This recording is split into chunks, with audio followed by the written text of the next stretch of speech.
Hi, welcome to our show. Well, hi, everybody! Coming to you somewhat live and semi-weekly from the Quad M World Headquarters located in Helena's scenic North Valley, this is the Quad M Show. We are your hosts. I am TJ. Jason.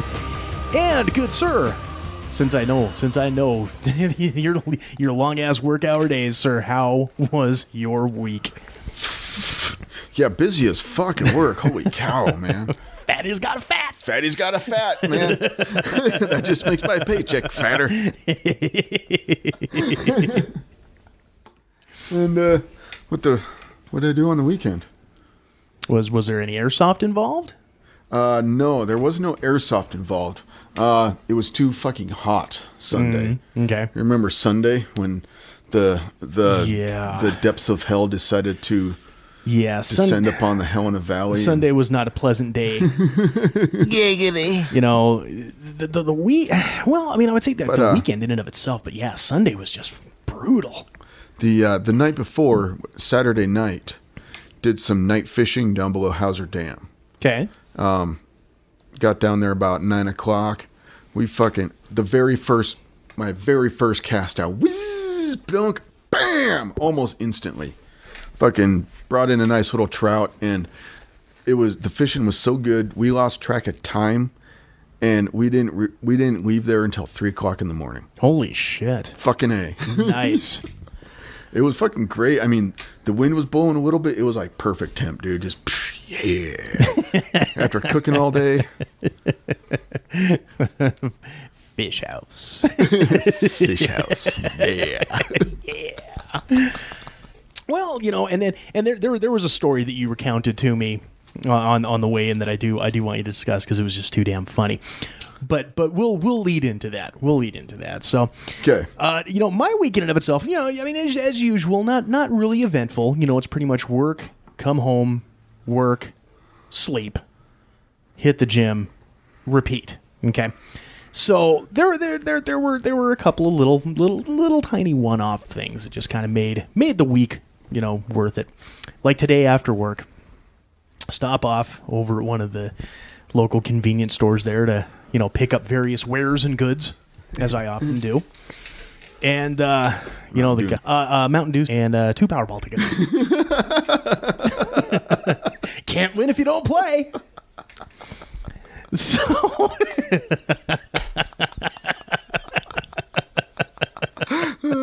Shit. Oh yes, redneck white trash without the y'all. That's y'all. Pretty much it. So as I go in and I'm you know getting the stuff and all that type of stuff, the guy behind the counter kind of starts ringing up and he's "Are you over 18? Can I see your ID?" And I just looked at him, and really, I don't care how fey it makes me sound. I just looked at him, started reaching in the wallet, and I said, "Thank you." So I think I've carded you before. I says, you know what? It doesn't matter if you have or not. Thank you. To which he then grabs the card and, "Oh my God, 40! Holy Jesus! You age well." I says, "Clean living. Now hand me them camels." I don't get carded anymore. I get mistaken for management. Well, if you didn't wear your pants, you know, in between your belly button and your chest, you know, pull them back down a little bit, you'd be okay. Get off my lawn. Mistaken for management. Oh, if only they knew. But you know, I've decided here. You know, I'm gonna try to get a little bit healthier. You know, because I mean, I go to the gym regularly. You know, I go and I work out, but unfortunately, as you look, you know, it doesn't appear that I'm reaping the benefits of quality exercise. So, you know, I've decided, you know, the whole fad, the whole thing going on now with the cleanses. The cleanses. You know, like the fucking prune juice drinks and all that bullshit. Well, I was finding this one. I found this one, and I'm going to give it a try. But it's a one-shot deal, so I don't have to do like 2 or 3 weeks of some bullshit. Okay. It's a one-shot deal, so I'm going to do it on Saturday, because from what I've read about this, you want to make sure you have a very clean calendar. You don't want to schedule anything. Okay. Apparently what they call it is the sea salt cleanse. Okay. So from what I remember, now I'm going to have to go back and take a look at the directions before I do such, but I believe it's 32 ounces of purified water. So I'm going to get like a gallon jug of distilled water. Okay. Yeah, it's purified. It's got the minerals and all that crap out of there. It's because it's for ironing. So and it's water, so it's drinkable. You can drink distilled water. It's perfectly fine. Yeah. And then you put in this 32 ounce glass of water.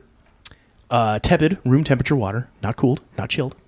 You go ahead and you take 2 teaspoons of non-iodized sea salt. Okay. Put that in the water, place in the water, mix it up. Now, the key thing here is the fact that the non-iodized salt, because it is non-iodized, it will the water, when everything's mixed in, it will not absorb into your body. What?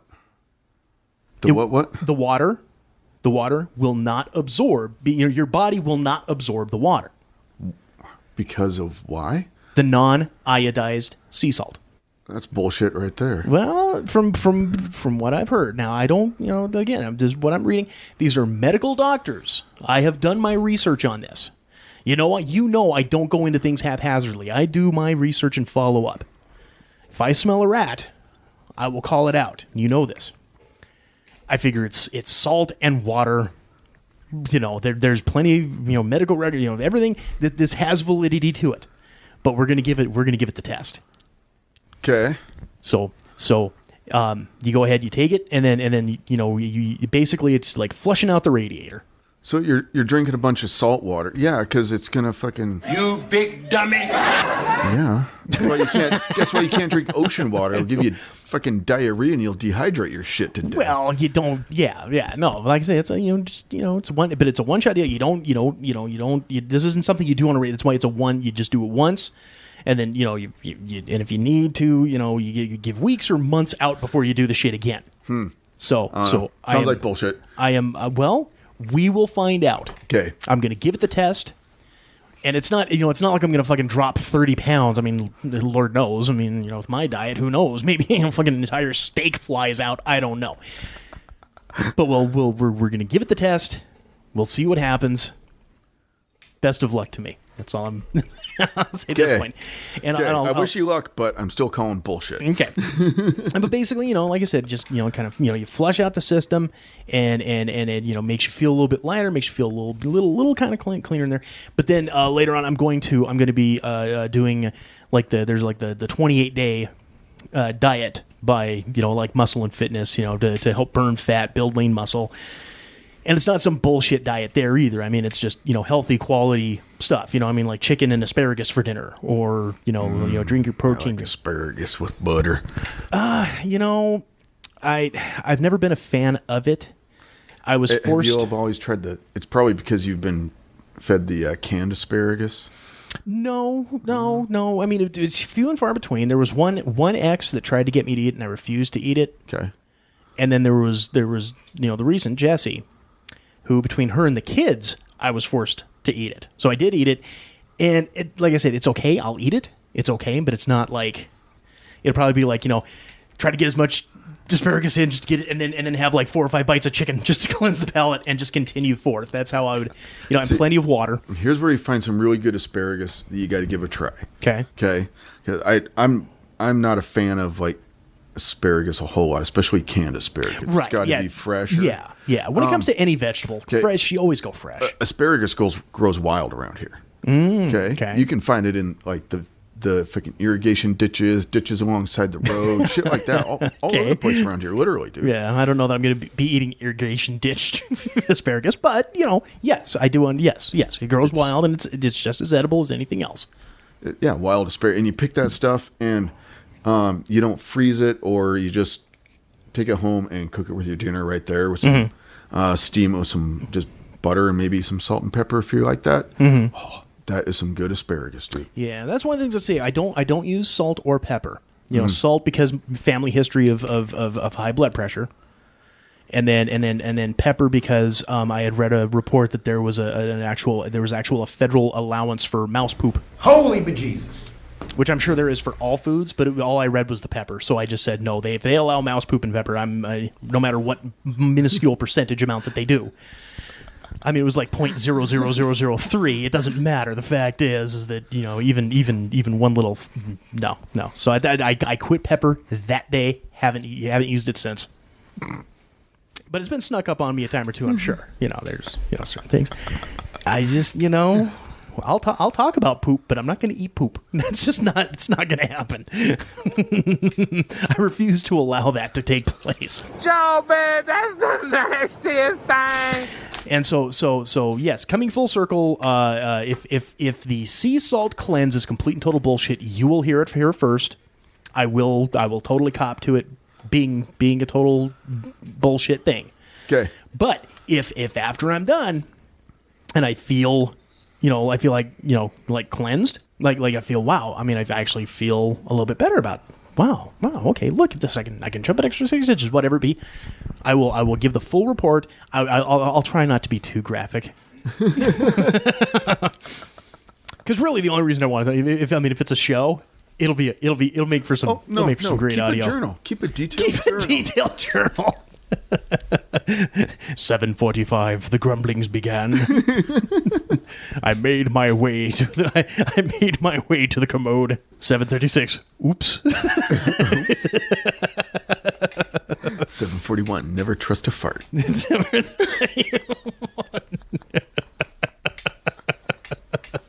But getting back to some of the weekends, whatnots and to-dos. So I took the Madre to Star Trek on Saturday, and upcoming in segment 2, I'll give my full review of Star Trek and Star Trek Beyond. And so, you know, I said, you know, because Mom likes Star Trek, and every so often, got to take her out, get some fresh air, take her for a walk. You know, sure, you got to do that sometimes. Yeah, you know, got to air them out. Keep them happy. You know. And so we went to the theater, and as we were leaving the theater, she says, "Well, do you want to go get some moose? There's a spot in town. It's called Frozen Moose. This isn't a plug."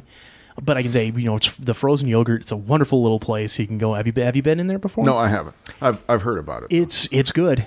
It's good. I mean, you know, some people can dig frozen yogurt. Some people don't. To me, it's just like a variant of ice cream. It's fantastic. But they've got all the different little schnozzles there that you can go ahead and you can mix your flavors and all. Okay. It's a shade of wonderful.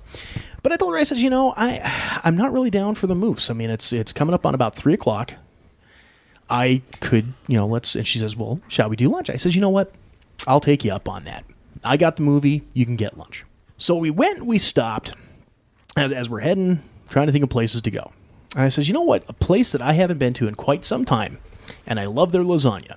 I won't name the names I won't name the name of the joint out of privacy and security, but I will say it was your place of work that we went to Saturday afternoon. Oh yeah, good job being non-disclosive there. I didn't say the name of the place. I just said your place of work. My place of work. Your place of work. We went to your place of work. Okay. It was Saturday afternoon, so to that end, you know, of course, you know, the first thing Mom says is Bert working today? And I says, you know what? I don't know. Probably not. But Saturdays? No, I don't do weekends. Yeah. And I had said to her, you know, if he is, he's going to be back there in the kitchen to where we can't see him, being busy and productive. So we will leave him alone. She's starting to get to that age where it's like, oh hey, blah, blah, blah. And, you know, she's, you know, starting to get to that. Oh yeah. That, you know, I'm sure your mom's kind of getting in that same way too. Yep. Mm-hmm. It's always an adventure airing out the mom. Yeah. Knows somebody everywhere. Never met a stranger. Everybody's a friend, and it's just happy times and long conversations that really we just don't need to have. Let's go. So we get in. And we hunker down to have our meals. Now, I will say, you know, my food was wonderful. I had myself the meatball hoagie, and I have to ask, just out of from my own curiosity, is it like an olive oil that they spread on the top of that? On the hoagie? Yeah, because it did. You know, when I picked it up, it had dampness to it. It wasn't like a bad dampness. It was some sort of either butter or olive oil type spread that may have been brushed on. Probably the olive oil. They brush a little olive oil on it, and then Okay. they. Yep. Oh yeah, that's what I figured it was, But here again, I want to ask the man behind the scenes. I want to ask the man behind the green curtain to tell me what exactly it is that I'm eating a week after I've eaten it. But it was wonderful food. But there was one thing that I noticed about this establishment. Okay. Is there a hiring? Is there like a hiring mantra? Is there like a prerequisite that all of the women there have to be under 5 feet tall and as big as my forearm? All of these women were freaking like twigmies. They only came up to about here. They looked like they just ran a marathon that day. They were, like I said, no bigger around than my fucking forearm. And I'm just like, seriously, I think you need to eat this more than I do. Or was it just that one magical day where just all 3 women that were on shift were twigmies, or are they all like that? Please educate me on this. No, it's somewhat of an assortment. I mean, Somewhat of an assortment. We play both kinds, country and western. no, you're probably seeing a lot of like the younger girls on the weekends and stuff, because they mostly work the weekends and and afternoons because they're like school schedules, blah blah blah. Sure, right, yeah. So that's why you're seeing all the skinny younger girls and stuff. So Yeah, see, skinny is like putting it lightly. These are like fucking anemic Ethiopians. anemic Ethiopians. They're like, they're like white anemic albino Ethiopians. But so if I were to go in there, like say on a Wednesday afternoon, I might have a, would you like some large Polish syrup? No, all the servers, everybody there is fucking. We're hardworking sons of bitches. Even the fucking servers are busy motherfuckers down there too. Nobody's standing around doing nothing. So I'll give credit where credit's due. There was nobody sitting on their hands. It's a restaurant. If you have like cute younger servers, you're going to get better business. Well, of course. You're not. You're not going to get too much. You're not going to get too much repeat business if I'm running around with fucking Daisy Dukes and a crop top. No. Would you like some more Diet Coke, sir? Showing off some hairy cleavage. That's right. No. These ain't store-bought. I bought these at McDonald's. Well, I was gonna do the top 10 city countdown in the first break, but we're running up on time here, so I will save that for the second break. Okay. In the biz, they call that a teaser. So instead, before we wrap up this first segment, I'm going to go ahead and once again, we have been blessed, my good sir.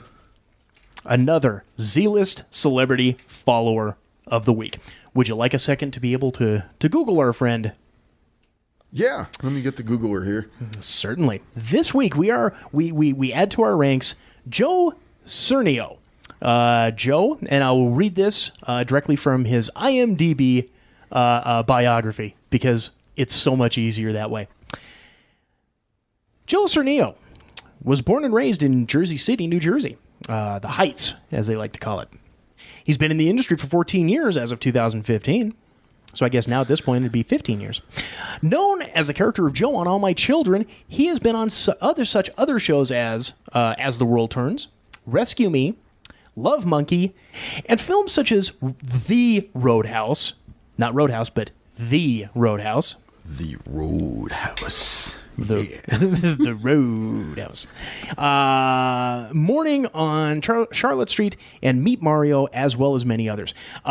He has been awarded the Pastorelli Award for acting at the Garden State Film Festival, the Jersey City Honorary Achievement of the Arts in the Acting Award at the Brightsdale Film Festival, Best Supporting Actor for Meet Mario at the Northeast Film Festival, and the Honorary Achievement Award for acting in Asbury Park, New Jersey, at the Hang On to Your Shorts Film Festival.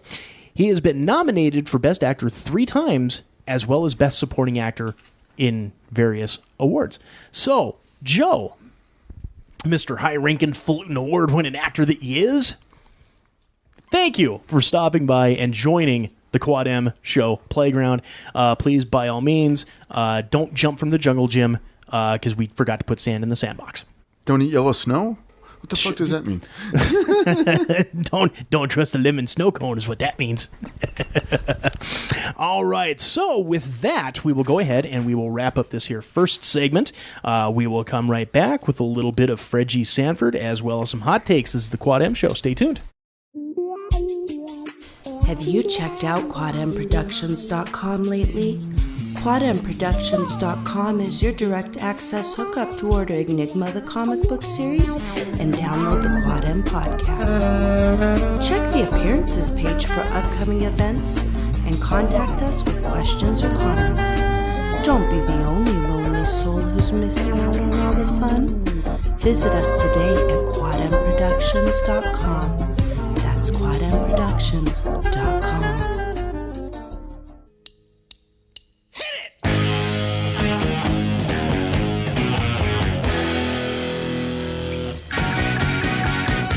Back to the second segment of the Quad M Show. We are your hosts, I am TJ. And Jason. And this segment is brought to you in part by Mirror Mirror Salon and Spa. Now, I know all you folks are seeing those pics online and you're saying all together now, damn, how does TJ get that awesome hair? Well, a small part of it is genetics. The large part, ladies and gentlemen, is Shauna and all the fine folks over there at Mirror Mirror. Now, if you're in the Helena area, make sure to get your reservations in today for all of your hair, nail, or spa needs. Walk-ins are always welcome, and make sure to try out those new permanent eyeliners and lash extensions that they're so big about right now. If you tell them Quad M sent you, you'll get $5 off any service they provide. That is Mirror Mirror Salon and Spa. Give them a call today, 406-603-0644, or stop on in at 2043 North Last Chance Gulch in Helena. That is Mirror Mirror Salon and Spa. Salon and Spa. That, my friend, was a perfect throw. That was the best throw ever so far on the show. Whoosh, whoosh, whoosh, whoosh, whoosh. And now... At distance, velocity. And uprightedness at the feet of Lord Vader. Fucking A. Something that will never kneel at the feet of Lord Vader. The Fred G. Sanford Award for Stupidity.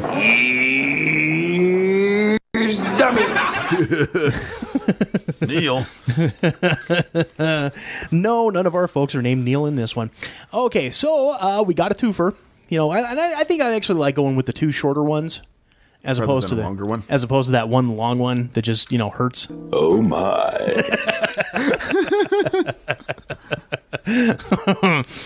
Speaking of, okay, so coming out of Murphy's, I've never been able to pronounce this town right.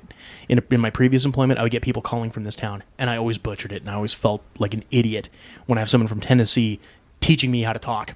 Mm-hmm. From Murfreesboro, Tennessee, a woman claims a toy sexually assaulted her. You big dummy. Okay. Story goes this way. Stand by for news. All right. A woman said she was sexually assaulted when a toy squirted water on her face. While dining with her family at the Wasabi Japanese Steakhouse in Murfreesboro, Tennessee, the woman said the unusual toy sprayed her in the face. The toy looks like a little boy, and when the toy's pants are lowered, it looks like the figure is urinating. Okay. It peed on me, basically, Isabel Lassiter said.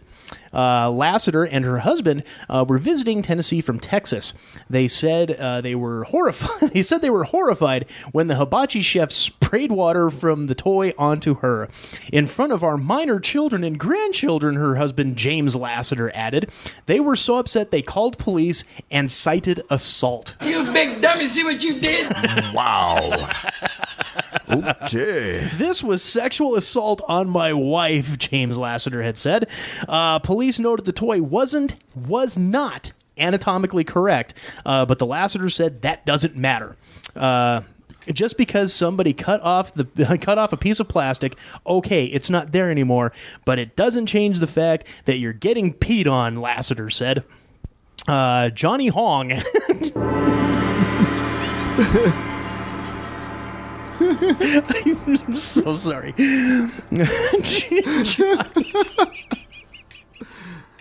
Johnny Hong, Wasabi's general manager, said he apologized to the family and has never had complaints about the toy before. Still, he said his staff will now ask customers before showering them off with the toy ever again. Would you mind if my toy pee on you? Oh my. Oh, here we go.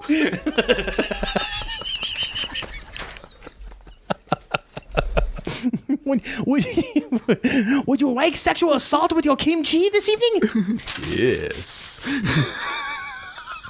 Oh, that's spectacular.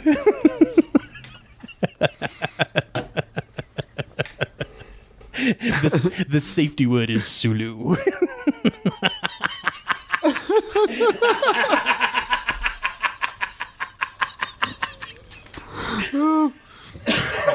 Okay. All right, so if you like that one, you'll love this one. All right. Did you hear about this $3 million lottery winner out of Georgia, or as we like to call it, North Florida? Sounds like you did. Is this the guy that invested in lottery winnings a little unwisely? Yep, just a little. $3 million lottery winner invested money on crystal meth ring. You big dummy. The man who won $3 million on a scratch-off lottery game last year in Waycross, Georgia, invested all of his winnings in a crystal meth trafficking ring. Federal prosecutors say. God, I love this name. Ronnie Music Jr., age 45, pled guilty to federal drug trafficking and firearm charges during a plea hearing last week. Evidence presented in the case suggested Music worked with a group to gain access to and distribute methamphetamines throughout Georgia. Some of Music's conspirators were caught trying to sell about 11 pounds of crystal meth, valued at more than $500,000. Holy bejesus. Wow. Music was revealed as the supplier during the investigation. Agents seized over $1 million worth of methamphetamine, a large cache of firearms, thousands of rounds of ammunition, multiple vehicles, and over $500,000 in cash. You big cold-blooded dummy. So if he was breaking bad. He was doing a hell of a job. Oh, shit. See, except he got caught. There's Go ahead. Fucking crackheads, dude. I mean.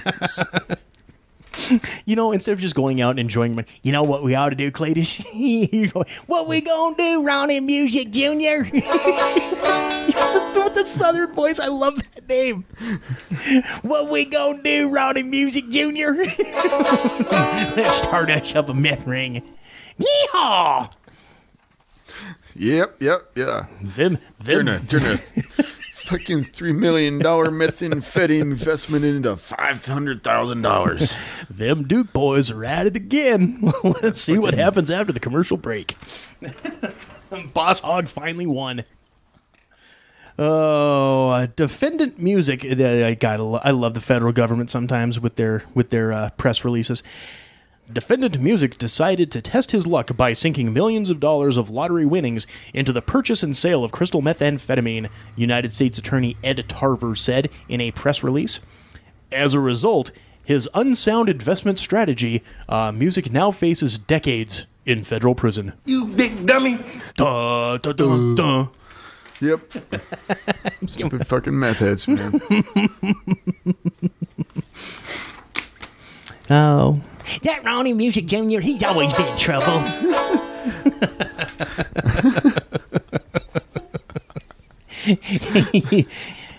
used to I'm going to slip a little note in the suggestion box that says meth heads are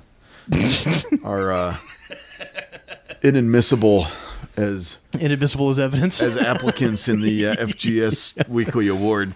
Now we can't. We'd be kicking out damn near 3/4 of Florida. That's going lower than Florida, man. that's not hanging fruit. That's lower than Florida, man. Okay. Okay, fine. We'll institute the no crackhead rule.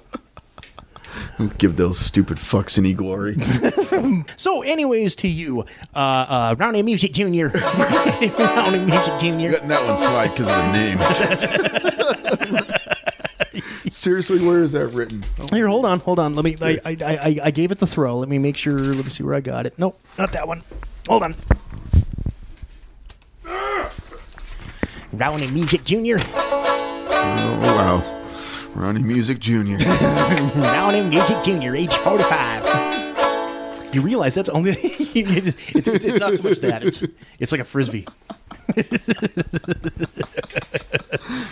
You realize that's only a couple years older than us. I know. Wow. Well, you know, methamphetamines will add stupidity.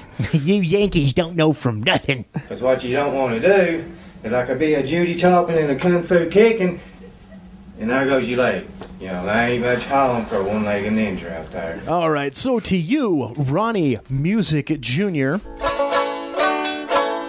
and you, Isabel Lassiter. Both of you, congratulations for being this week's winners of the coveted the coveted Fred G. Sanford Award for Stupidity for the week. You dummy! The award's in the mail, Ronnie Music Jr.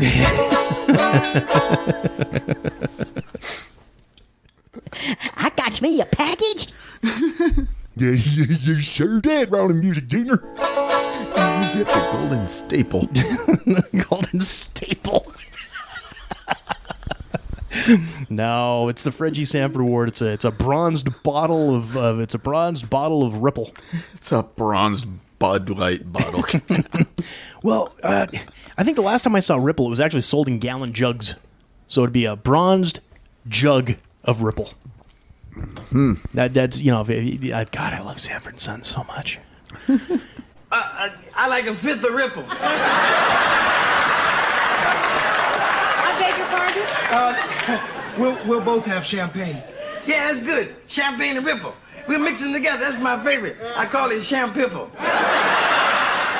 Let's get into some hot takes. And the sign gotta say hot. You gotta say hot. You gotta say hot. Hot takes, sure. Hot takes. All right. And so what's kind of been happening here lately is, you know, we have our little educational bit where Professor Burt decides to drop some knowledge bombs on y'all. Yeah, because I feel bad for the Fred G. Sanford Award. So we gotta smarten the show back up. Yeah. It's a karma thing. It's a karma thing. Makes All me right. feel better about myself.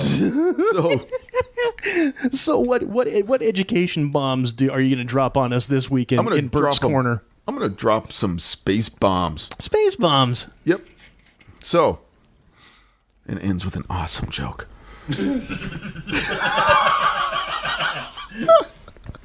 Please continue. Okay.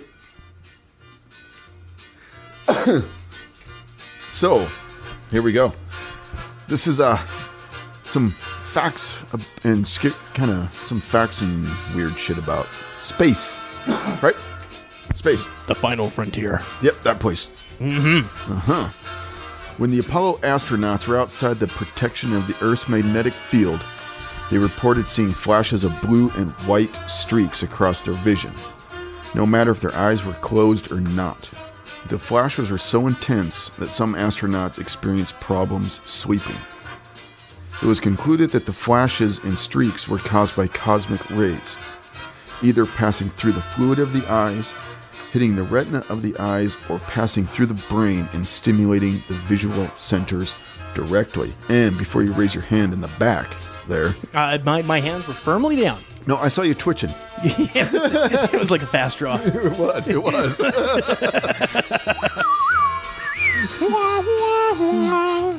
Cosmic rays are immensely high energy radiation, mainly originating outside the solar system. They may produce showers of secondary particles that penetrate and impact the Earth's atmosphere and sometimes even reach the surface. Composed primarily of high-energy protons and atomic nuclei, they are of mysterious origin. Data from the Fermi Space Telescope have been interpreted as evidence that a significant fraction of primary cosmic rays originate from the supernova of massive stars. However, this is not thought to be their only source. Active galactic nuclei often produce cosmic rays. Okay? Question in the back. So, were these the same cosmic rays that were responsible for creating the Fantastic Four? Now, I believe the Fantastic Four were, it was like more of a solar flare. Didn't the sun flare up? So sunspot activity. Sunspot activity. Gotcha, okay. Yep. All right. Sorry, I had to throw something in. You were waiting on a question. All right. If Betelgeuse was where the sun is, we would be inside of it. You would be inside of Beetlejuice? We would. That'd be awesome. Betelgeuse is a big giant red star in the Orion Nebula. Yes, it is. When you look up in the southern sky in the winter and you see the Orion's belt and blah, blah, blah, that's where Betelgeuse is. That's like on, is it on the sword or is it on the leg? Where? I know it's on Orion. I can't remember specifically which one it is. I believe it's part of the sword. Okay, yeah, see, I thought I it was... could be mistaken, though. It's hard to remember all that shit. Yeah. We got better things to do with our brain cells, thank you. Okay. Of 100% of the mass in the solar system, like the whole solar system, how much it weighs, okay? The sun makes up 99.86% of the mass of the solar system. The gas giants Jupiter, Saturn, Neptune, and Uranus make up 99% of the remaining 0.14%. Makes you feel rather insignificant as a human being, Yeah. doesn't it? We are literally a speck of cosmic dust hurtling through space. And outer space is only 62 miles away. Same drive as like to Deer Lodge. I was going to say, that's the same drive to Butte. Yeah.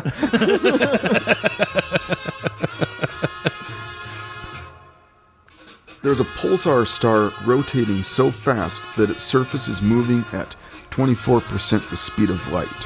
It rotates 716 times per second. And a pulsar star is a collapsed star that has died. Okay. That if it's a certain size, I believe, type of deal, size or density or mass or some shit and thing like that, when it I'm sorry. That's our great educational I know, moment right? Some shit. I don't know. I know, right? I'm not Neil deGrasse Tyson up here, motherfucker. And so when they collapse, explode, and die, sometimes there's like a spinning pulsar is what they call. Basically a star that spins really, really fast. Sure. Yeah. And that one's 716 times per second. Which is really fast. That's some fast spinning. It only takes 8 minutes for a photon to get from the sun to the earth, as in a light photon. Okay. But it can take as long as 100,000 years for a photon to get from the core of the sun to the surface of the sun. Wow. Well, it's got all that mass and gravity to work through. It gets bounced around and moved around in there so much that it literally takes almost 100,000 years. Which is brighter? Here's a question for you. Which is brighter? A supernova at the distance of the Earth to the sun? Supernova, remember from before? An exploding star? Yes. Okay. Or a hydrogen bomb detonated against your eyeball? Ooh. Which one's brighter? Yep. I'm going to play... Supernova at the distance of the Earth to the sun, or a hydrogen bomb on your eyeball? I'm going to play the trick question route on this. Okay. Because of the simple fact that when you look up at that sun, especially with these bad eyeballs, that sun is pretty fucking bright. So I'm going to say the supernova at the distance from the Earth to the sun. And you are correct. Yeah, I know how to play these games. 10 to the 9th power brighter. Wow. Yeah, than a hydrogen bomb on your eyeball. So just remember that, kids. Yeah. And yet we still... A hydrogen bomb is safer than a supernova. And we still demand that you sit back away from that TV or your eyes are going to turn square and you're going to go blind. Okay. So that begs the question, which is safer, the supernova or masturbation? Definitely masturbation. I don't need glasses yet. Okay. Okay.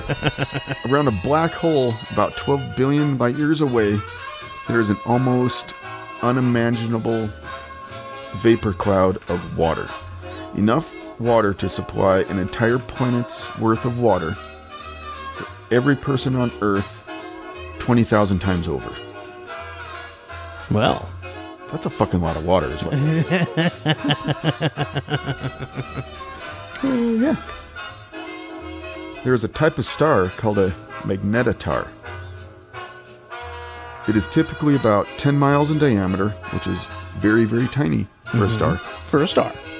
But has such a strong magnetic pull that it can suck the blood out of your iron from 50 million miles away. Suck the iron out of your blood. So how in the hell does it not draw more shit to it? Because everything that could be drawn to it, it's drawn to it already. Well, there you go. Okay, here's gotta kind of pay attention here. Follow along. Okay. Ready? The planets orbit the sun, but the sun is also orbiting the center of the galaxy. And the galaxy is actually moving in relative to other superclusters of galaxies. Okay. This means our solar system is better represented not as concentric rings, like the road, but as like a spiral helix moving through space. Okay. Right? Are you wrapping your head around that? Yes, I am. Nice. I am visualizing like a mofo. So at any given moment, you're in a brand new bit of space that you'll never be in again. Also, given the vast emptiness of space, you and maybe a few photons and neutrons almost certainly the only things that have ever been or ever will be in that part of space the rest of time. Also, space and time are essentially linked. So if you were to travel back in time, you'd actually be in empty space on a collision course with Earth. If you traveled into the future, you'd actually end up millions of miles behind the Earth in empty space. This is exactly what the flux capacitor adjusts for. In Back to the Future. Oh, well. It moves the time machine in accordance with movements in space. The flux of the movement. See, there you go. Yep. And the last little tidbit. There are more planets than humans. I'm calling mine my anus. My anus. I'll name mine our anus.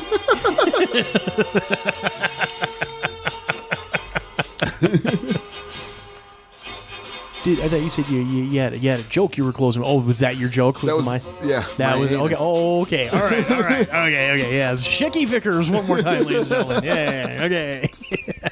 My anus. All right. Let's go ahead here for some other quick little news and notes. So first off, I had myself the enjoyment and the pleasure of going and seeing Star Trek Beyond. And I will say this to you, my friend, it was well worth the time spent. Right on. For those of you living in caves or at the back end of the traveling helix that is the Earth's pathway, Star Trek Beyond is the third of the new Abrams universe or the Kelvin universe or whatever the hell they're calling it now. Yep. Version of Star Trek. And you get all the cast back, you know, and then this of course will be the final appearance of Anton Yelchin as Chekhov, unfortunately. And so the story basically is that there's an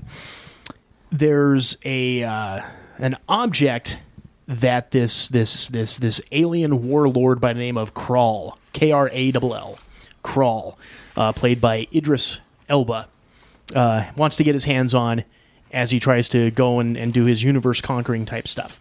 Sure. And, of course, it's up to our Captain Kirk, McCoy, and Spock, and the whole wacky crew who initially has this object to prevent him from getting the object and creating the damage that he wishes to create. Oh, like a lot of other stories. Like a lot of other stories. I was going to say Indiana Jones and the Ark of the Covenant. Kind of. But here's the thing. Number one, I'll go with the good points because I'm very limited in the bad things that I could really say about this movie. Sure. The good points, the cast once again knocks it out of the park. I mean, everybody does a fantastic job. And I was actually rather appreciative. I had read that Carl Urban almost didn't come back for this movie because he was a little torqued off about how McCoy was misused in the second movie. So he was this close to not coming back. But once he found out what the script was and the story, and the interaction between him and Spock, he was full on board. He was all in. So once again, I mean, the cast did it perfectly. A new gal that was brought in. Now, one of the things was that and I'm not really spoiling anything when I say this because it happens damn near the first. This is like the end of the first act. The Enterprise done gets blowed up real good. So we have no more Enterprise. Okay, and they end up being marooned on this warlord Krall's world. Okay, and so they encounter a character by the name of Jayla, who was played by Sophia Botella. Yeah, Sophia Botella. I'll pronounce it that way. What am I going to do? And I'll say right now, she kind of stole the movie as being the new kid on the block. She did a hell of a good job, and I really, really do hope they bring her character back in the next one. She the one from the previews with the... She's got the white face with the black, yeah, with the black makeup. Yes, yeah, okay. That's her. Stunning, fantastically awesome job. Great interaction between her and Simon Pegg's Scotty. Really great, and it wasn't like a romantic thing. It was just, like they were great buddy playing off each other, kind of similar engineering minds type of a thing. And I have to say, as much of a stink as they were making about the whole Sulu being gay thing, honestly, it was like 2 seconds worth of shit. If you like looked down, bent over to grab your popcorn that you may have set on the floor, grabbed it, picked it up, you wouldn't have even known. I mean, it was just this one quick little thing. They're on some shore leave. Sulu comes up, grabs his daughter, and walks off, arm in arm with his boyfriend, husband, whatever you want to call it. I mean, it was a real quick thing, not a big deal. And honestly, like I said, you could blink, miss it, and you wouldn't have even known about it. Not a big deal. The only and finally the really thing that I really enjoyed about the movie was the feel and the vibe within the movie.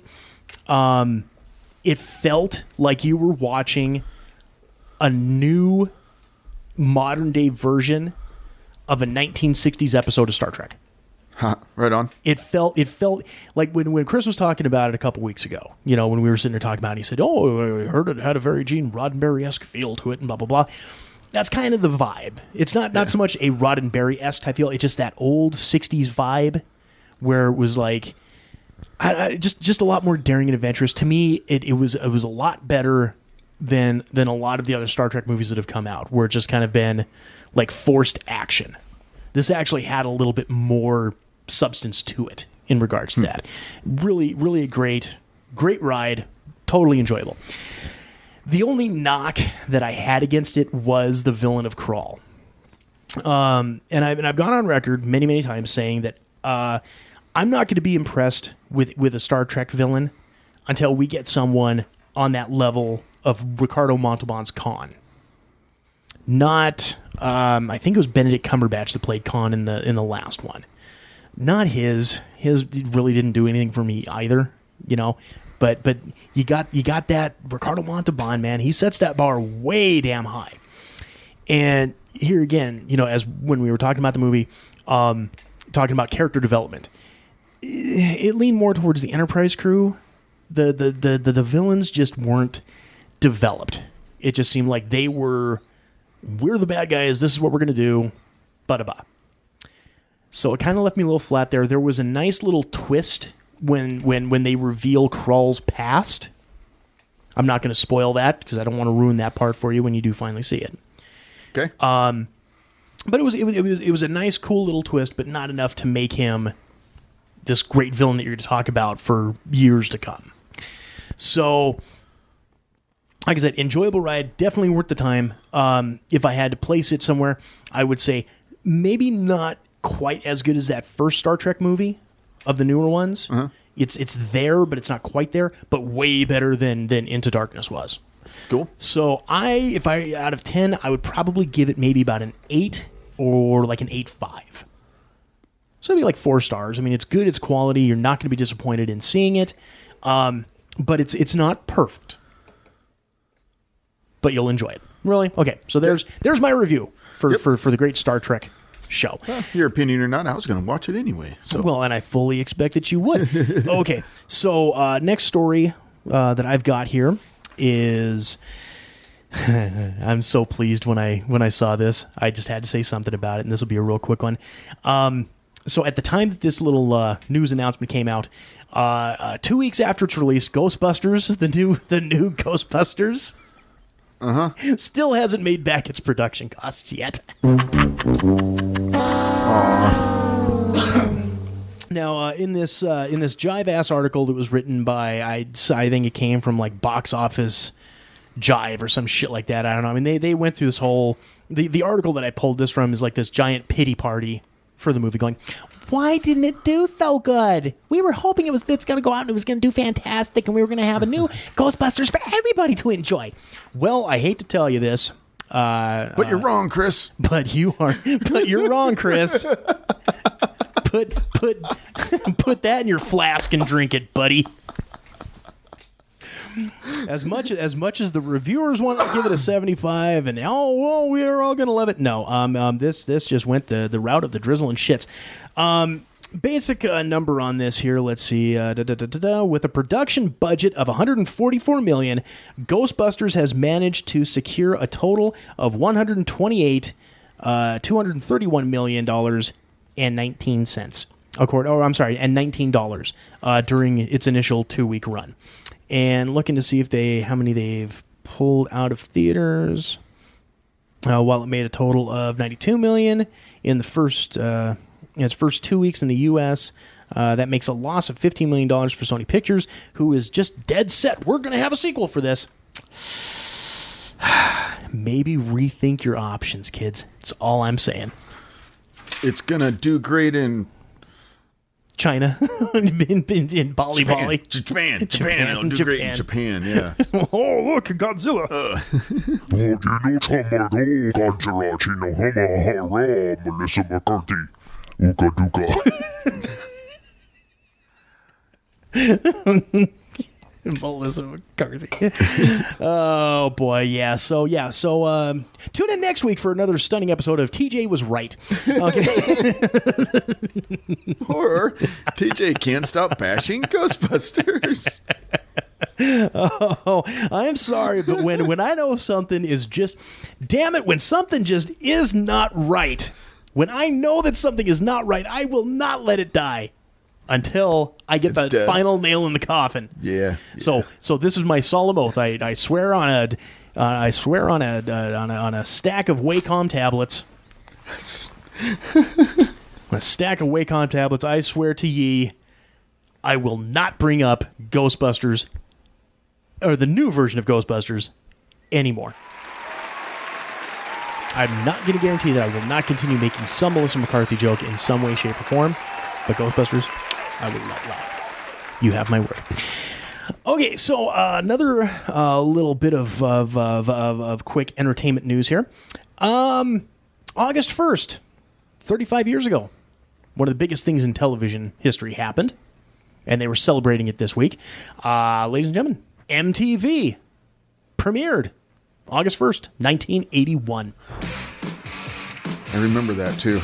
Yeah, and I remember when I quit watching it too, because it just wasn't what I wanted to watch anymore. See, and I didn't.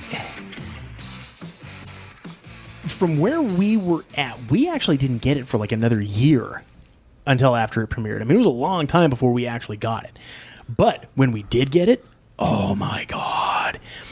We were still able to get it when it had such limited programming. You know, they didn't have...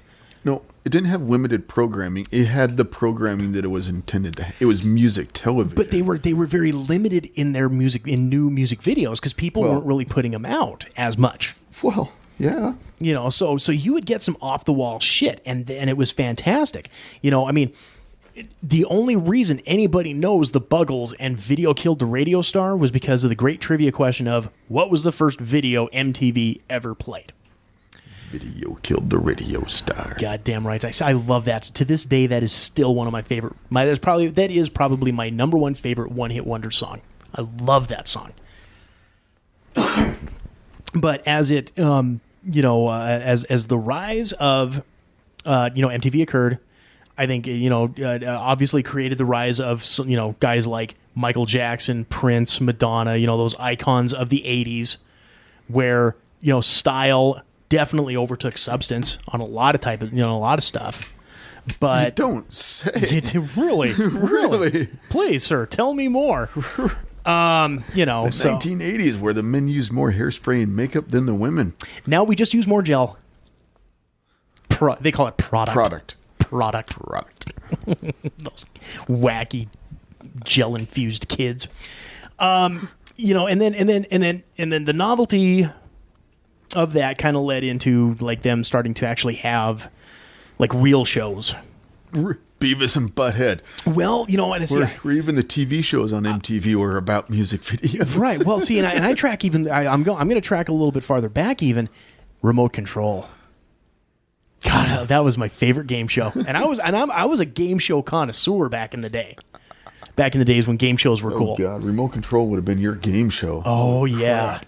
Oh, you don't think I would have been sitting on that sofa? Or the Burkle loungers that they had the contestants in? Oh, I would have fucking rocked it. Hells yeah. But, and then, so, you had Beavis and Butthead, which, of course, that was a staple of our high school diet right there. Talking about, dude, Beavis and Butthead was an influence of a generation. Yeah, well, that's what I'm saying. That was the staple core diet. The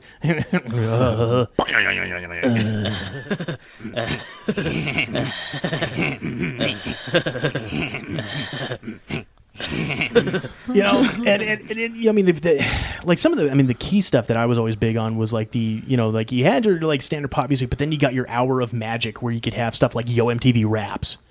So it was like that was your hour that you could, if you dug rap music, you could check out rap music. And man, that was back when rap music was awesome with like Public Enemy and NWA and all that, the kick-ass shit. And then of course you had Headbangers Ball. Yep. With Adam Curry and his big old freaking mile-high hair.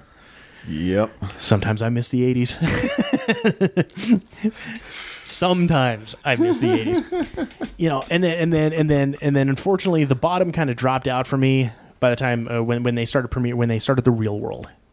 That that's when I and that's also when we started getting like around 18ish, and there was better things to look at than MTV, and had to go chase things and drink things and yes. Imbibe of all those evils that we've seen so much over the years. Now it's our turn. But yeah, no, when it came out, it was fantastic. The whole 9 years. One of the things from myself that I'm disappointed in is that now with the 35th anniversary, apparently they're wanting to rebrand VH1 Classic, which again was a great music video channel that had like a lot of, again, classic rock, classic pop, shit from the 80s and 90s that you could dig on. That Metal Show, fantastic fucking show. Loved that show. Nope, all gone now. Now it's going to be MTV Classic, where instead of showing us music videos that we can sit there and enjoy and love, no, they're just going to rerun like fucking Daria and Real World and fucking Road Rules and all this bullshit. If you want to get up at 6 a.m, you can watch Beavis and Butthead. Well, I'm not going to get up that fucking early. Fuck you, DVDs are for. Oh my God. But yeah, so I'm not too thrilled with this whole. We can't forget Aeon Flux. Yeah. I watched that off the old MTV. I like that show. Yeah, well, see, and that here again, another kind of those subversive shows that were really cool. Liquid Television. Mm-hmm. That was the show that brought us Beavis and Butthead. Mm-hmm. Frog Baseball premiered on Liquid Television. Yep. And every episode, the last like 5 minutes was like the multi-part introduction of Aeon Flux. Yep. And then, of course, she ended up getting her own show. And yeah, no, another show that kind of fell under people's radar that I actually still go back and I watch on YouTube, and it still cracks me up to this day. The Idiot Box. That was a comedy sketch show that starred Alex Winter. He was the blonde with Bill and Ted, Excellent Adventure. Oh, you had okay. Keanu Reeves. Yeah. And then you had the blonde. Yeah. Okay. Alex Winter. Okay. That's who that was. And that show, god damn, if you get the chance, go on YouTube. Idiot Box? The Idiot Box. Yeah. Yes. Fucking hilarious. Still to this day holds up. Or at least for our generation, it would still hold up. I don't know about these kids these days. But yeah, so anyways, congratulations. Happy birthday to you, MTV.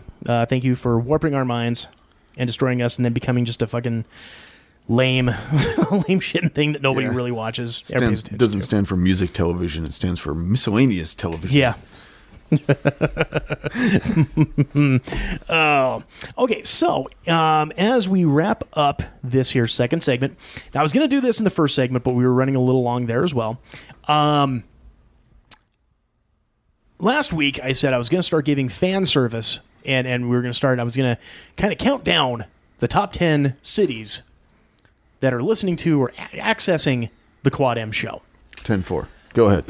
And so, this week, in the top 10 cities listening to the Quad M show, in at number 10, New York, New York. All right. Yeah, that's right. The Big Apple has cracked the top 10, ladies and gentlemen. Sweet. And just as an aside, not a really heavy Montana week, unlike last week. So, if you guys want to get that hometown love, you need to step it up. Coming in at number 9, Great Falls. All right. Montana. Made the top 10. Hey, you're at number 9. That's quite all right. At number 8, Pocatello, Idaho. To which I say, thanks, Chris. All right. And okay, so here comes a couple 2 or 3 bots that we can all enjoy. The first one in at number 7, Castel San Giovanni. Yeah. Have no idea where it is. Don't know that it's really a hot vacation spot. Oh, before you start looking up, we got some others here. Okay. In at number 6, Sittingbourne. What? Sittingbourne. Sittingbourne. Okay. So I don't know if that's an Australian deal or not. In at number 5, Le Mans. Le Mans? Yeah, like the French car racing spot there. Yeah. Okay, so in at number 4, a good friend from last week, Oshkosh. All right. Bagosh. Oshkosh. Oshkosh, Wisconsin. In at number 3, San Antonio, Texas. In at number 2, and number 2, and and I'd like to preface this by saying also that I don't know if this is the same, if this is if a member in this group was the same one who finally took us up on our special offer on Twitter. But and I don't want to give it out. But if you get the chance, you follow us on Twitter. There's still a special offer that's running. And the only way you can get the information on this special offer is if you follow us on Twitter. Yeah. Because you get all the info on the direct, hi, thanks for following us, friends. Well, I know at least one person out of the Ireland area took us up on it. So thank you very much. Huh. But anyways, at number 2, Dublin, Ireland. All right. All right. Patio furniture and all the little people. And in at number 1, do you want to take a guess? Butte. No. Now you're just being a dick. Yeah, I don't know. Helena. Again. That was a shitty throw there. Yes, once again, hometown Helena, and I really until real things really take off. Helena is probably going to be our number 1 for quite some time, but that doesn't matter. Keep it up, Helen. Keep it up. You're doing great. Helena strong. Helena strong. Bless you guys for your hometown support. All right, staples in the mail. Your staples in the mail. The golden staple. All right, so do we have anything else other newsworthy that may or may not need to be said for the second segment, good sir? No. All right. Well, we will go ahead. We will take a quick break. We will come back with Reddit fun and some picks of the week. This is the Quad M Show. Stay tuned. In a city where corruption rules the streets, only one man can stop the serial killer known as the Blood Bandit. James Kurt, a former police officer turned private investigator, must race against the clock to stop the madman before he achieves his ultimate diabolical goal. When JK's brother Alex is thought killed in the line of duty and mysteriously returns with no memory of his past life, the stakes are raised even higher. Enigma, the comic book series from Quad M Productions, written and illustrated by TJ Damon, with colors and effects by Jason Vickers. Enigma. Order your copy at quadmproductions.com today.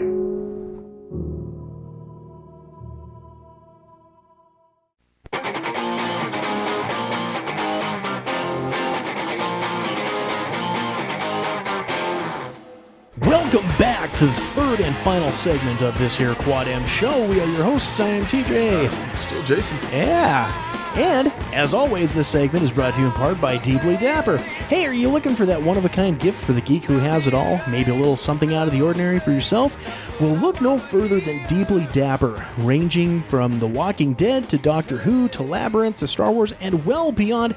Deeply Dapper has it all. From original art prints to metal flasks, handcrafted light switch plates and key hangers to handmade soaps, all based on your favorite Nerd World properties.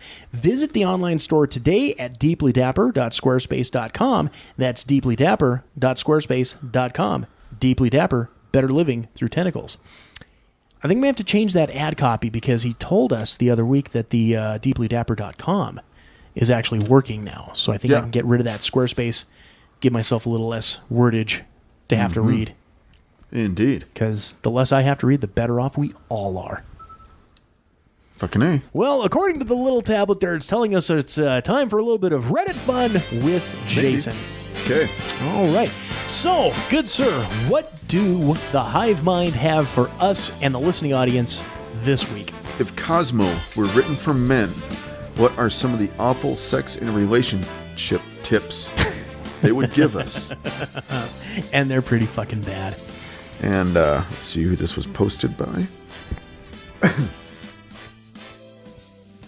This is 2 weeks ago by Liquor for Breakfast. Liquor for breakfast. Liquor for breakfast. And poker in the rear.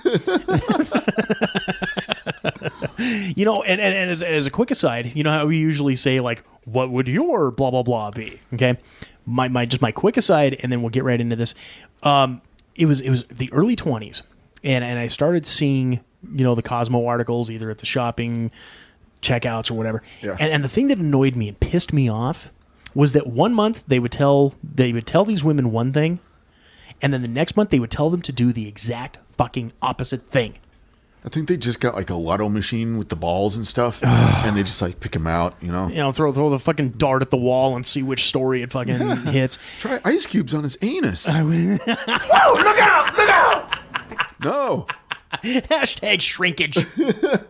Hashtag ice don't go there. Hashtag donkey punch. You know, and I was tempted. I was this close to writing Cosmo a letter, you know, chewing him out. But then cooler heads prevailed, telling me don't do it because they're never going to fucking print the letter or acknowledge it anyways. And I said, yeah, you're probably right.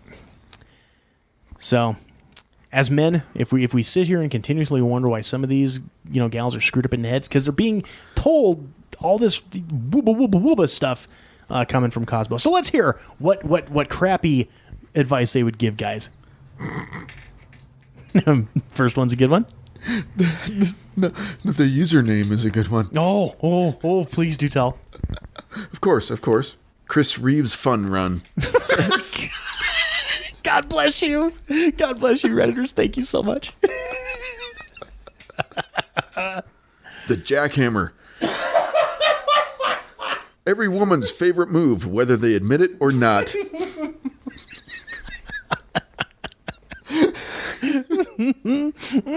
Oh shit! Okay, so I got a bad one I could throw out there, and we'll see if they have it. Remember, fellas, when their lips say no, no, their hearts are really saying yes, yes. That's a bad one. I would almost guarantee it's in there. Silent Deli says, how to turn her period into an exclamation point in 10 easy steps.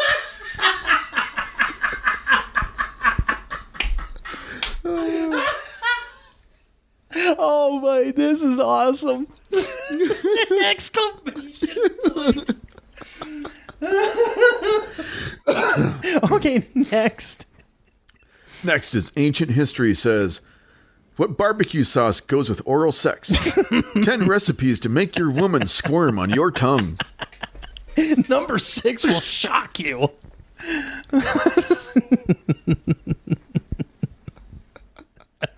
Oh no, dude. The people are talking a lot about this. Holy shit. Holy shit. Okay. Holy fuck. Okay, here we go. Apparently they love Wow. their barbecue sauce. Wow. Yep. Okay. Chaos and Calculation says, if you really want to spice things up in bed, you'll bring the spice to bed. Dab a bit of Tabasco on your tongue before going down on her, and she will experience flames of passion like never before. Oh my god. Ouch. That is fucking cruel and unusual punishment right there. Oh, this is from Chief Queef says. Chief Queef.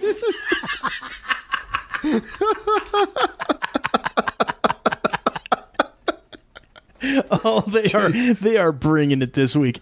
Chief Queef says, is she not in the mood? Poke her with your penis until she gets the point. That's a good tip.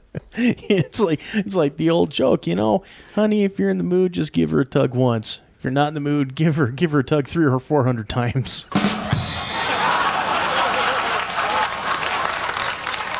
Paradigm 6790 says, ice cubes everywhere. All Kinds of Cats says, when she says daddy, you say mommy, and other hints for a sexy, steamy summer. Don't go ninja, nobody don't need ninja. All Kinds of Cats has more advice for us. Oh, well. All Cats Westheimer. One name is great. 2 names are better. Moan her best friend's name in her ear. That leads to the bucking bronco. You know the bucking bronco, don't you? If you can hold on for 8 seconds, you win. Just say that name and hold on for 8 seconds. She's kidding when she says, just like that, just like that. Take it as your clue to try something new.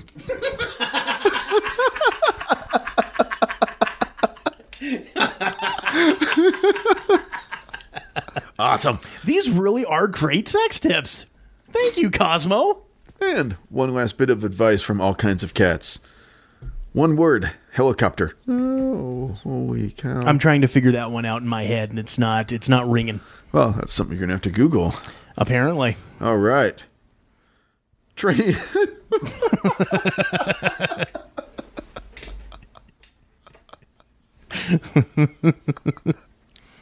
All right. Okay. Train sniffing. I remember reading a sex tip in Cosmo that said, don't ask for sex, just take it. So that. So that. Yeah. See how that works out for you, champ. Oh, shit. Oh, Meth Shin says, if she doesn't let you finish on her face, she doesn't love you. Oh. This is from Repulsar. Mansmo's number 1 ultimate sex tip. We call this one the battering ram.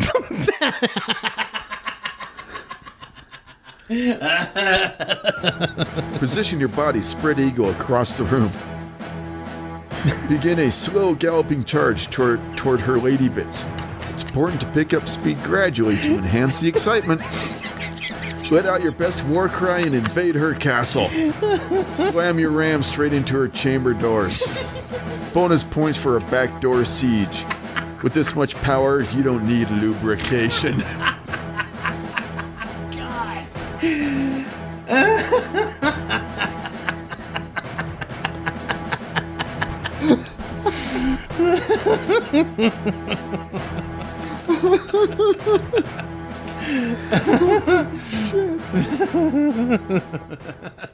I Drink Nail Polish says, prolong her climax with this one saucy move. Make her watch the entire series of Lost in an evening.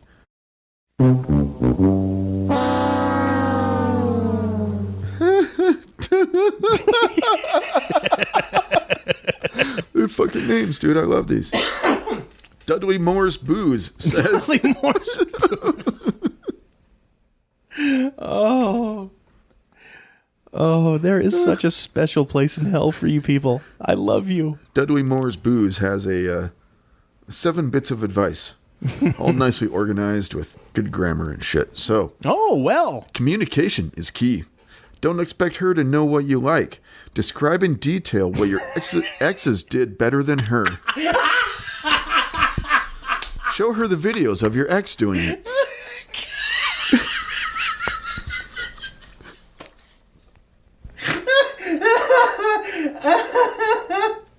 Please continue. Okay. Number 2. Patience is a virtue. Teach her that she needs to make you want it by trying to have sex with whiskey dick. There's nothing like forcing wet spaghetti into a keyhole for 30 minutes to make a girl appreciate the value of a BJ. Oh, what's the hardest thing in the world? Putting it in soft.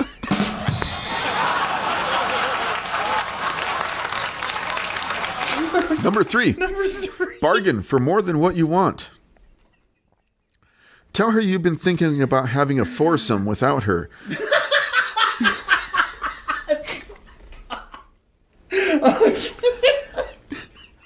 Pretty soon a threesome with her is a polite compromise. I'm sorry I am laughing so hard at these guys. This shit is awesome. Number 4. Confessional orgasming. While she's going down on you, moan the names of attractive coworkers, friends, and family members.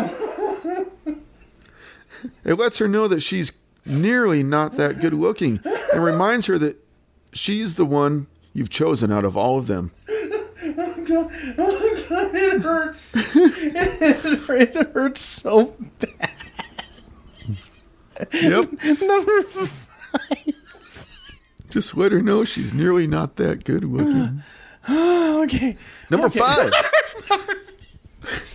Diamonds aren't always forever. Studies show the most passionate sex a couple will have is their engagement night. Why only do it once? Give her a ring and ask her to marry you. The next morning, explain that you've changed your mind. Anytime the relationship needs a kick in thy bedroom, do it all over again. All over again. Number 6. Okay. Encourage her to get fit. Buy her lingerie that is 2 sizes too small. Then change the label to her actual size. When it doesn't fit, mumble how she used to be able to wear that size. Jesus Christ. She'll think twice about ordering dessert for months.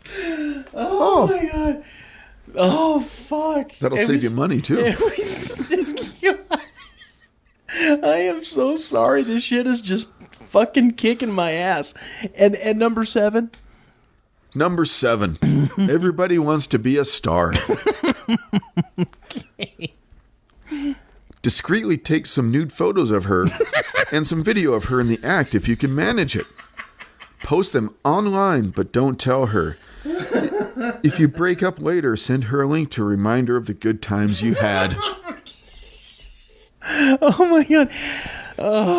How can anything fucking top this? Creed did nothing wrong. As most guys already know, we are all pretty fantastic in bed. The trick is getting your biddle into the boudoir. So without further ado, here are 5 tips that are guaranteed to have you impressing any girl that's not probably a lesbian. It's not probably a lesbian, okay. Get her attention. Be loud and gaudy and in all other ways impossible to ignore. Most women don't really know what they want. So long as you're showing them something, they'll probably like it. The old advertising adage holds true for picking up women. There's no such thing as bad press. Be persistent. Women like go-getters. If she seems uninterested, she's not just playing hard to get, though she probably is, that coy minx. She's testing your resolve. The more unwilling you are to give up, the more you can be sure she wants what you're offering.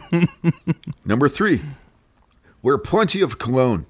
Just like in the animal kingdom, females attracted by your musk. The musky scent of a Only man. instead of pheromones, you've got a bottle full of liquid engineered by science to make a woman's nethers tingle. If you use enough for her to smell you from across the room, then you won't even have to approach her. That's right. Just sit back and let the vixens be drawn to you. Load up on that high karate, ladies and gentlemen. Number 4. Be aggressive toward other guys. All women want to be with the alpha of the pack, and there's no better way to show her that it's you than to put a few betas in their place. Remember, though, you've got to be the one who initiates. Any pussy can finish a fight, but a real man shows that he can and will start one before trouble even arises.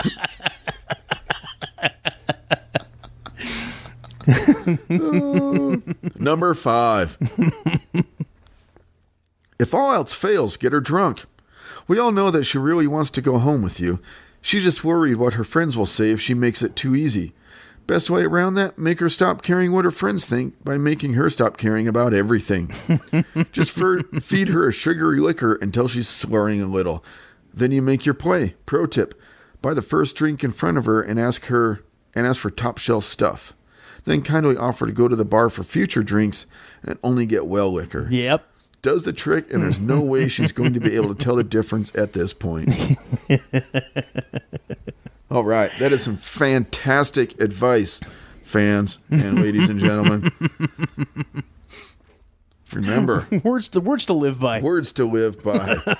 How to turn her period into an exclamation point. Brilliant. In 10 easy steps. Brilliant. Honestly, the winner. I mean, that was awesome. 7 steps. That by far. That was the winner. Oh my god, dude! My face still fucking hurts from laughing so hard at that. Yeah, that was good. And we're gonna leave it at that one. We will leave it at that one. Yep. All right. Oh, thank you once again, Reddit, for making life just an enjoyment to live in. Bless your hearts. Dudley Moore's Brews bought us. Dudley Moore's Booze. Dudley Moore's Booze. You, sir, are the winner of this week's Reddit Phone with Jason. All right, well, let's go ahead here, and as we get this little guy wrapped up, Jason, do you have any picks of the week for the week? Any picks of the week for the week? Nope. Any picks of the week for the week? No. Oh, okay. Well, that'll give me time to jabber on here for a moment or 5 then. So my pick of the week this week, this Friday, the DC Cinematic Universe becomes one movie bigger with the premiere of Suicide Squad. Oh yeah. Weren't they getting a bad score on Rotten Tomatoes and some people got angry or something? There's, some stuff going on about it hither and there. So this little cinematic venture starring Will Smith and Jared Leto and Margot Robbie and a whole host of others. Batfleck will be in it with a little cameo. So that'll make you want to watch it. Oh yeah. I've heard both sides of the coin on this already. What's funny is, and there's nothing more divisive than if you go to Rotten Tomatoes. Now, as we're recording this on the Wednesday prior, Rotten Tomatoes, the critics are giving it like a 31%. Okay. So they're saying it's slightly better than Batman versus Superman. But when you go through and you look at the reviews on this, it's really running about 50-50.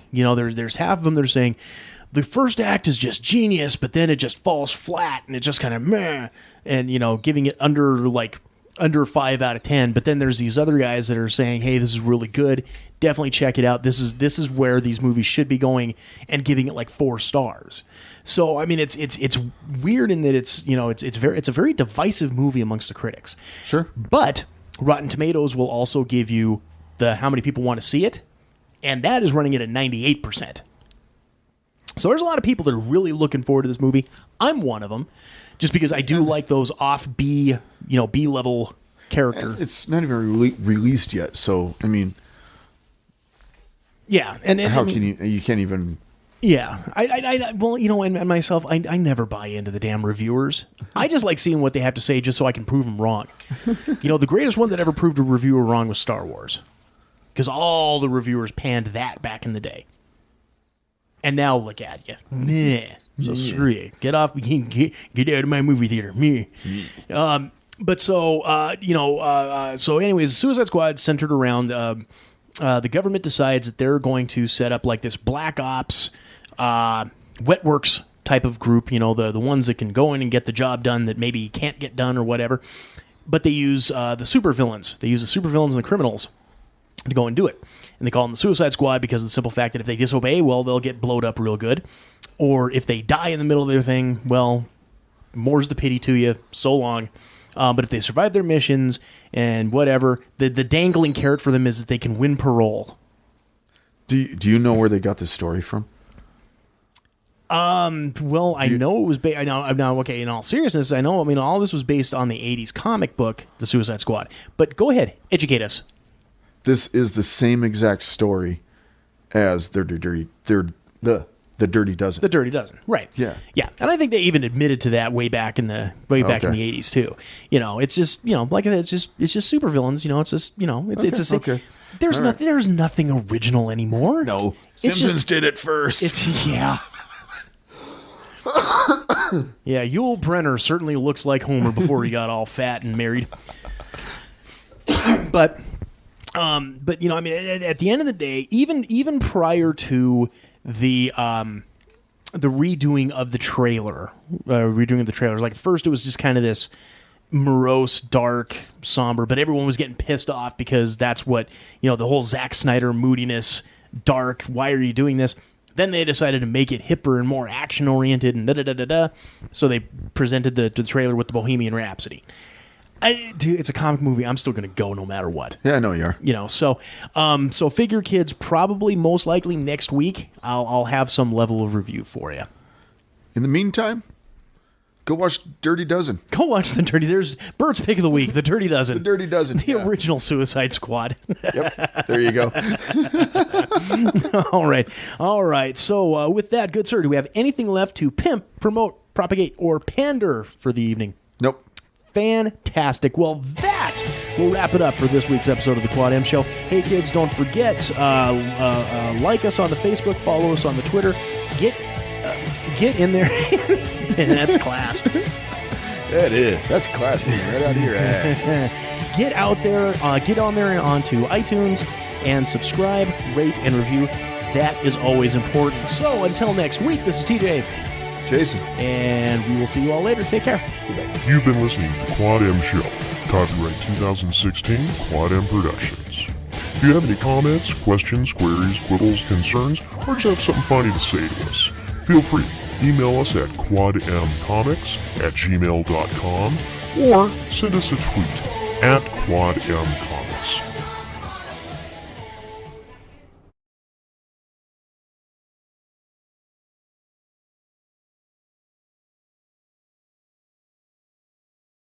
Well, it don't matter because I already pressed the R button. R.